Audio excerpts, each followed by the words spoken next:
Deputy CM Pawan Kalyan చొరవతో కర్ణాటక ప్రభుత్వం 4 కుంకి ఏనుగులను ఇచ్చిన విషయం తెలిసిందే. ఈ నేపథ్యంలో వాటిని లారీల్లో భారీ బందోబస్తు మధ్య బెంగళూరు నుంచి చిత్తూరు జిల్లాకు తీసుకొచ్చారు.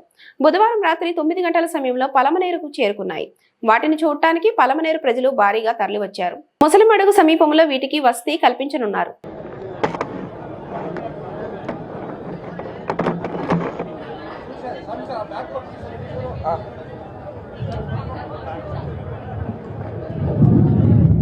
ಎಲ್ಲರಿಗೆ ನಮಸ್ಕಾರಗಳು. Good morning everybody. ಇವತ್ತಿನ ಈ ಒಂದು ಕಾರ್ಯಕ್ರಮದ ಕೇಂದ್ರ ಬಿಂದುಗಳು ನಮ್ಮ ನಿಮ್ಮೆಲ್ಲರ ಅಚ್ಚುಮೆಚ್ಚಿನ ನಾಯಕರು, ಜನಪ್ರಿಯ ಮುಖ್ಯಮಂತ್ರಿಗಳು, ನಮ್ಮ ಮಾರ್ಗದರ್ಶಕರಾದಂಥ ಮಾನ್ಯ ಶ್ರೀ ಸಿದ್ದರಾಮಯ್ಯ ಸಾಹೇಬ್ರೆ. Today's chief guest, my dear friend, Honorable Deputy Chief Minister of Andhra Pradesh, Sri Pawan Kalyan ji.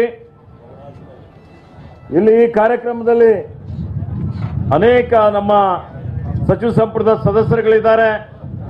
ಕಾರ್ಯಕ್ರಮದ ಅಧ್ಯಕ್ಷರಾದಂಥ ರಿಜ್ವಾನ್ ಅರ್ಷದ್ ರವರೇ,